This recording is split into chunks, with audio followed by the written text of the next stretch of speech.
반갑습니다. 이번 시간은 이온결합 화합물의 성질을 알아볼 건데요. 이온결합 화합물의 성질은 사실 통합과학 시간에 한 적이 있습니다. 그러니까 전체적으로 다 한 건 아니고 일부 이 내용을 설명했었는데 어떤 내용이었냐 한번 여러분들 기억을 떠올려 봅시다. 뭐냐면 이온결합 화합물들의 전기전도성 에 대해서 이야기를 해봤어요. 자, 이게 이제 이온결합 화합물 혼자만 있을 때 말고 이온결합 화합물과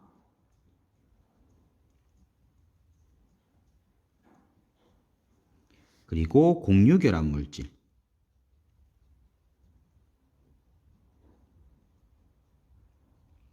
요 두 개를 비교했는데 기억이 안 나는 친구들은 이온결합 화합물 가장 대표적으로 염화나트륨이 있었죠. NaCl, 염화나트륨이 있었고 공유결합 물질 대표적으로 설탕.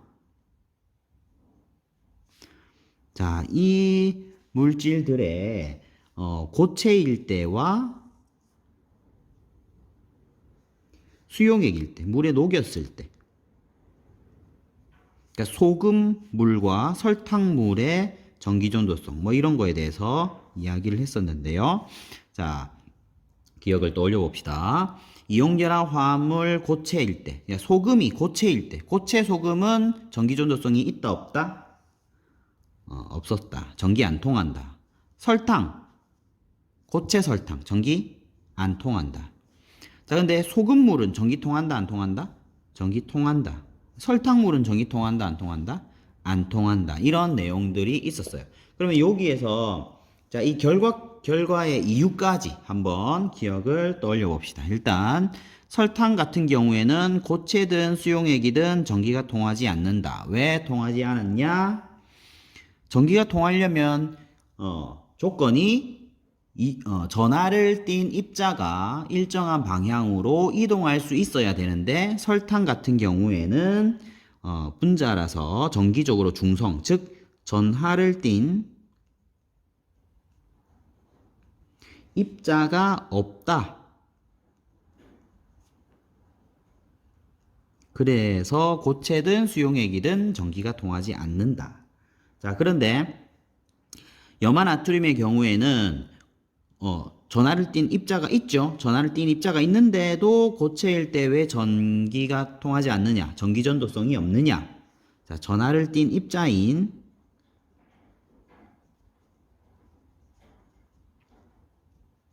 이온이 있죠. 근데 이 전하를 띤 입자가 서로 단단히 결합하고 있습니다. 그렇죠?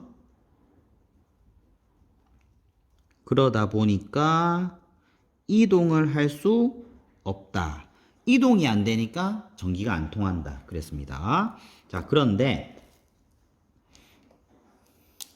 수용액 상태에서는 왜 전기가 통하냐? 수용액 상태에서는 왜 전기가 통하냐? 이 전하를 띤 입자인 이온이 이동할 수 있기 때문에 전기가 통한다. 전기전도성이 있다. 이렇게 이야기할 수가 있죠. 자, 이온결합 화합물의 성질에 일단 이온결합 화합물은 주로 어떻게 생겼냐? 여기에 그림에서 보다시피 이게 지금 염화나트륨이에요. 규칙적인 결정 구조를 하고 있습니다. 자, 규칙적인 결정 구조 어떤 모양으로 하고 있는지를 볼까요? 지금 이 그림에서 잘 보이는지 모르겠는데 여기에 있는 이 녹색 이온이 지금 염화 이온이라고 되어 있습니다. 여기에 중심 점을 찍어 봅시다. 그러면 이게 어떻게 생겼냐면 아이고 잘못 그렸네.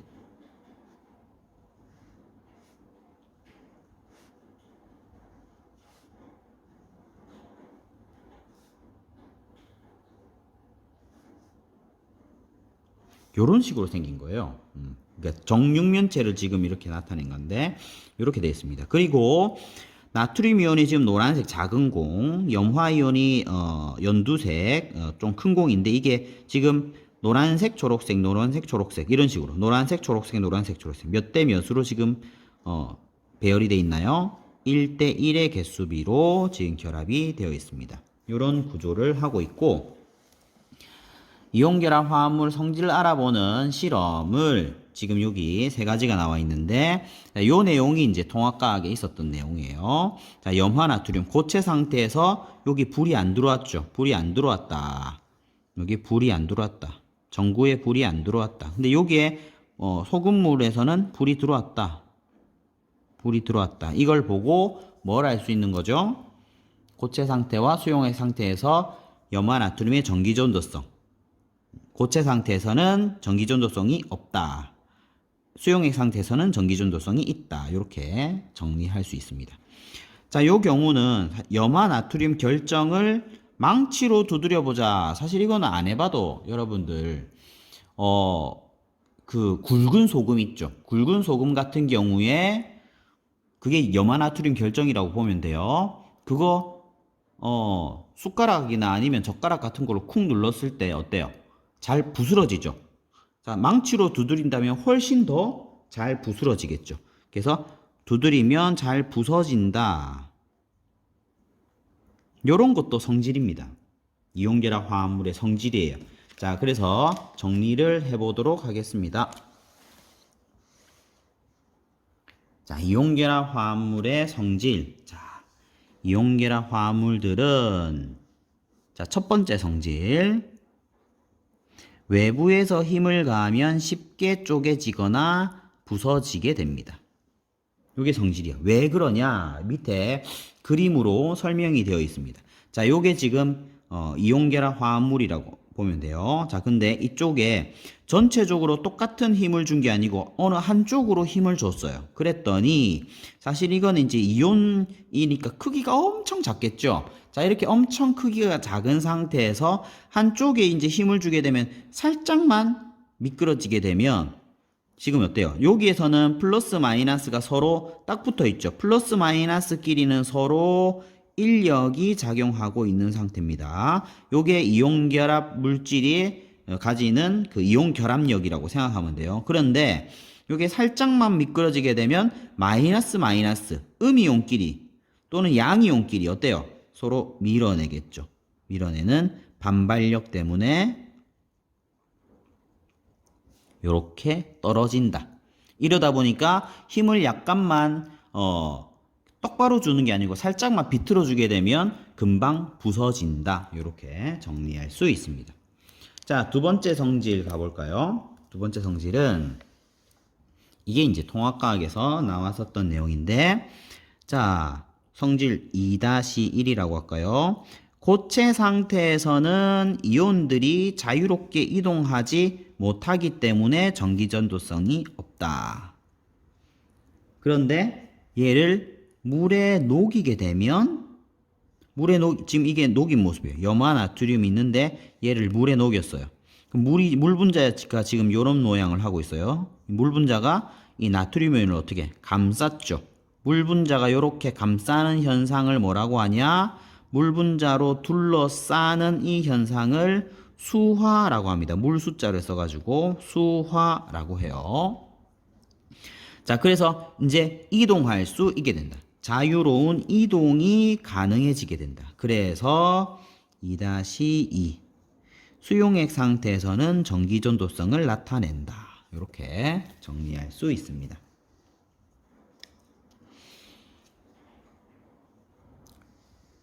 자, 이번에 세 번째 성질로 가봅시다. 이온결합 화합물은 사실 강한 정전기적 인력을 갖고 있습니다. 강한 정전기적 인력이 작용하고 있다. 그래서 여러분들은 이온결합은 강한 결합이라고 생각하면 되겠습니다. 화학에서 나오는 여러 가지 결합 중에서 강한 편이다. 그러면 이렇게 강하게 서로 붙어 있는 경우에 얘를 떼어내려면 강하게 붙어 있어요. 이걸 떼어내려면 어떻게? 힘이 많이 들어가겠죠. 근데 그냥 이렇게 뚝 떼는 것이 아니라 온도를 높여가지고 열 에너지를 막 가해가지고 얘를 떨어뜨리면 그게 바로 녹는 상태가 되는 거죠. 그래서 이런 강한 결합을 끊으려면 많은 에너지가 필요하고 그러다 보니까 세 번째 성질, 녹는 점과 끓는 점이 매우 높아서 상온에서 대부분 고체 상태로 존재한다. 그래서 이온결합 화합물들은 주로 고체예요. 왜 그러냐? 녹는 점과 끓는 점이 매우 높기 때문이다. 자, 녹는 점이 상온에서 25도씨보다 높으면 아직 안 녹았으니까 고체 상태로 존재하는 거죠. 이온결합 화합물들의 녹는 점은 대체적으로 25도보다 높아요. 자, 밑에 여러 가지 이온결합 화합물들의 녹는 점을 보니까 25도보다 한참 높죠? 얘네들을 녹이기 위해서는 매우 높은 온도가 필요하다. 이렇게 생각할 수가 있겠습니다. 그러면 이 표를 보고 내용을 정리를 해봅시다. 자, 이온결합 화합물의 이온 사이의 거리하고 녹는 점하고 나와 있어. 녹는 점은 방금 얘기했는데 이온 사이의 거리라고 하는 거 요 앞에다가 핵간 거리 이렇게 한번 적어볼까요? 핵간 거리. 그러니까 핵과 원자 핵, 이온 안에 원자 핵이 들어있죠? 핵이랑 핵 사이의 거리라는 뜻이에요. 자, 그래서 지금 여기에 보면은 자, NaF, 플로린화 나트륨이 있는데 여기에 이온 사이의 거리가 231이라고 합니다. 그러면은 이 이온결합 화합물 이 NaF가 그림으로 한번 나타내 볼까요? 자, 이거는 어떻게 생겼냐? Na 플러스와 F 마이너스 요 두 개의 이온이 서로 붙어 있는 거죠. 자, 나트륨 이온과 플로린화 이온 중에서 누가 더 크기가 클까요? 이온 반지름을 생각해 봅시다. 이온 반지름을 생각해 보면 나트륨은 원자 번호 11번이었는데 Na 플러스가 되면 누구와 전자 배치가 같아졌죠? 네온과 전자 배치 같아졌고, 플로린은 원자 번호 9번인데 전자를 하나 얻었죠? 누구랑 전자 배치가 같아졌나요? 네온과 전자 배치가 같아졌습니다. 둘 다 전자 배치가 같아요. 즉 등전자 이온입니다. 등전자 이온에서는 누가 크기가 크나요? 원자 번호가 작은 플로린화 이온이 크기가 더 크다. 자, 그래서 이쪽에 한번 그림을 그려보면 나트륨 이온이 이렇다면 플로린화 이온은 이거보다 크기가 크다. 이렇게 나타낼 수 있고, 여기 원자 핵이 있겠죠. 이거 제일 중심에 그 원자 핵의 중심 이 사이에 요 사이의 거리가 231이라는 이야기입니다. 자, 거리니까 지금 단위가 나와 있는데 단위가 뭐예요? 여기 단위가 지금 읽어버렸네요. 피코미터라고 합니다. 피코미터가 무슨 뜻일까요? 여기 이거 PM 이렇게 적어볼까요? 자, 피코미터라고 하는 게 이 피코가 어떤 의미냐? 피코미터 적어볼까요? 자, 여기에서 이렇게 우리가 일반적으로 쓰는 단위 앞에 이렇게 붙이는 이 단위에 대해서 조금만 설명해 보겠습니다. 이게 상식적인 내용이니까 여러분들이 이 부분을 잘 들어놓으면 조금 도움이 될 것 같습니다. 상식이 있는 사람이 될 수 있어요. 자, 봅시다. 자, 1m가 있어요. 1m. 1m보다 1000배 큰 거리를 봅시다. 10의 3승 미터, 10의 6승 미터, 10의 9승 미터 엄청 커졌죠? 10의 12승 미터. 이렇게 1000배씩 지금 커지는 그런 거를 나타냈습니다. 그러면 1000배씩 작아지는 것도 한번 해볼까요? 얘보다 1000배가 작으면 1000분의 1m죠? 1000분의 1m. 10의 마이너스 3제곱미터. 더 1000배 더 작아집시다. 10의 마이너스 6제곱미터. 1000배 더 10의 마이너스 9제곱미터. 10의 마이너스 12제곱미터 이렇게 나타낼 수 있는데 자 이렇게 적어도 되는데 이것을 우리가 간단한 기호로 나타낼 수가 있습니다. 자 이거는 사실 우리가 잘 알고 있는 부분이 많아요. 10의 3제곱미터는 우리가 보통 뭘로 나타냅니까? 1000m, 1000m, 킬로미터죠. 1킬로미터에 해당합니다. 킬로라고 적어볼까요? 킬로. 자, 10의 6제곱미터는 이게 얼마인지 아나요? 이게 메가미터입니다. 메가. 요거 약간 익숙한 느낌이 안 드나요? 킬로미터, 메가미터. 요거를 우리가 컴퓨터에 쓰는 저장 용량 단위로 보면 바이트를 써보세요. 킬로바이트, 메가바이트. 그거보다 1000배 더 크면 뭐가 되겠어요? 기가바이트가 되는 거죠. 그래서 여기서는 미터 단위로 지금 쓰고 있으니까 기가미터 이렇게 생각할 수가 있습니다. 그러면 기가보다 1000배 더 큰 단위가 뭐예요? 테라죠, 테라. 테라. 이렇게 나타낼 수 있어요. 그러면 이거보다 1000배 줄어드는 아주 작은 단위를 한번 봅시다. 아주 작은 단위. 10의 마이너스 3제곱미터. 이거는 우리 알죠? 1m를 100분의 1배 하면 그게 센티미터예요. 센티미터. 그러면 센티미터를 또 10배, 10등분 하면 뭐가 되는 거예요? 밀리미터가 되는 거죠. 그래서 이것은 1밀리미터가 되는 거예요. 10의 마이너스 3제곱미터는 밀리미터. 10의 마이너스 6제곱미터는 잘 모르는 친구들이 많이 있을 건데 알아두세요. 1 마이크로미터입니다. 마이크로. 마이크로는 굉장히 작다라는 의미로 쓰여지고 있죠. 이거는 그리스 문자 뮤를 나타냅니다. 뮤. 요렇게 생겼습니다. 자, 그 다음에 10의 마이너스 9제곱미터는 1 나노미터입니다. n을 써요. 나노. 나노는 여러분들 굉장히 익숙한 단어죠. 나노 관련한 학과들도 굉장히 많고요. 나노 과학을 다루고 있습니다. 근데 화학에서는 지금 나노보다 더 작은 단위를 다루고 있어요. 바로 10의 마이너스 12제곱미터. 바로 이게 1 피코미터입니다. 피코. 그러니까 나노보다 1000배나 작은 것이 피코미터다. 이렇게 생각할 수가 있습니다. 자, 요건 이제 상식적인 내용이었으니까 여러분들이 요거는 조금 알아두시고 이제 여기 있는 표를 조금 해석을 해보도록 하겠습니다. 자, 표를 해석해 봅시다.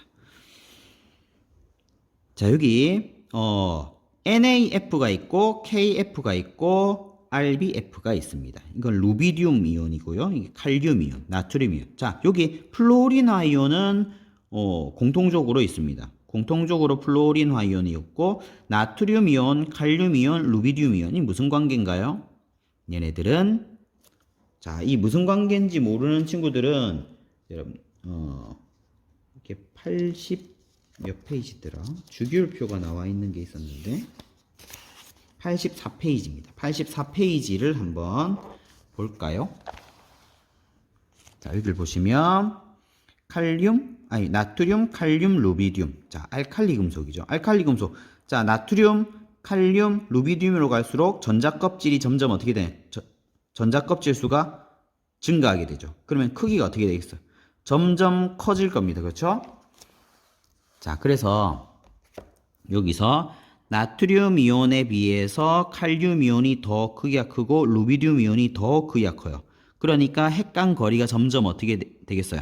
멀어지겠죠. 거리가 이온 사이의 거리가 이쪽으로 갈수록 증가합니다. 그랬더니 녹는 점이 점점 어떻게 됐나요? 낮아졌죠. 녹는 점이 낮아졌다. 자, 여기도 지금 MgO 같은 경우에는 어떻게 생겼냐? Mg2 플러스와 O2 마이너스 사이에 이온 결합을 하고 있는 거예요. 자, 여기도 산화이온은 공통적입니다. 산화이온은 공통적이고 여기 마그네슘 이온, 칼슘 이온, 이거는 스트론튬 이온이에요. 자, 요것도 어떤 관계냐? 자, 84페이지 보시면 여기 마그네슘, 칼슘, 스트론튬 같은 이족 원소들이죠. 크기가 점점 어떻게 되겠어요? 커지겠죠. 크기가 점점 커진다. 그러니까 똑같은 관계입니다. 여기서 보면 자, 마그네슘 이온에 비해서 칼슘 이온이 스트론튬 이온이 점점 크기가 커지니까 크게 그린다고 그렸는데 안 커 보이네. 크기가 더 커져 있습니다. 자, 그래서 핵간 거리, 이온 사이의 거리가 점점 증가하고 있다. 자, 그랬더니 녹는 점이 점점 어떻게 되겠나요? 감소하고 있죠. 감소하고 있다. 자, 그래서 여기 이온 사이의 거리가 멀수록 이온 사이의 거리가 점점 멀어질수록 녹는 점이 어떻게 된다? 낮아진다. 낮다. 이렇게 이야기할 수 있겠고요. 그리고 요거랑 한번 비교해 봅시다. 얘와 얘는 어떤 차이점이 있느냐? 자, 요걸 비교해 보면 이거는 Na 플러스와 F 마이너스 사이의 결합이고요. 이거는 Mg2 플러스와 O2 마이너스 사이의 결합이죠. 자, 플러스 마이너스 사이에는 정전기적 인력이 있는데 1 플러스 1 마이너스 사이의 정전기적 인력과 2 플러스 2 마이너스 사이의 정전기적 인력 누가 더 클까요? 2 플러스 2 마이너스 사이의 정전기적 인력이 훨씬 크겠죠. 그러다 보니까 이게 서로 아주 강한 결합을 하고 있어요. 그러면 떼어내기가 쉽다, 어렵다? 어렵다. 그래서 녹는 점이 높다, 낮다? 아주 높다. 이렇게 갈 수 있습니다. 자, 그래서 이온의 전하가 클수록 녹는 점이 높다. 이렇게 이야기할 수가 있습니다. 자, 이 부분을 여기 정리해보면 이온결합 화합물은 이온 사이의 거리가 가까워요. 이온 사이의 거리가 가까우면 가깝다는 것은 이쪽으로 갈수록이죠. 그러면 녹는 점이 높아지게 됩니다. 자, 그리고 이온의 전하량이 클수록 이온의 전하량이 크다는 것은 이 1 플러스 1 마이너스보다 2 플러스 2 마이너스 이쪽으로 갈수록 이쪽에 있는 것보다 이쪽에 있는 게 녹는 점이 높다.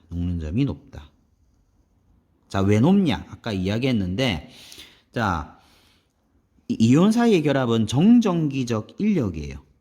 자, 이쪽에 보면 그 내용이 나와 있는데, 정전기적 인력은 어떤 영향을 받냐? 두 이온 사이의 거리의 영향을. 거리 제곱의 반비례. 거리가 멀수록 인력은 작아진다. 반비례하니까 작아진다. 제곱의 반비례하니까 되게 작아져요. 그리고 전하량의 곱에 비례한다. 전하량 플러스 마이너스가 크면 클수록 정전기적 인력이 커진다. 그래서 이온 사이의 거리가 가깝고 이온의 전하량이 크면 정전기적 인력이 커지기 때문에 양이온과 음이온을 떼어내기 어려워져서 녹는 점이 높아진다. 이렇게 정리할 수가 있겠습니다. 자, 이러한 이온결합 물질들이 우리 주변에 어떤 것들이 있는지 살펴보도록 하겠습니다. 우리 주변에 이온결합 화합물. 자, 지금 여기에 대표적인 예시들이 나와 있습니다. 일단 탄산칼슘 CaCO3 이렇게 쓰는데 탄산칼슘은 어디에 있냐? 대리석이 탄산칼슘 성분이에요. 석회석도 탄산칼슘 성분입니다.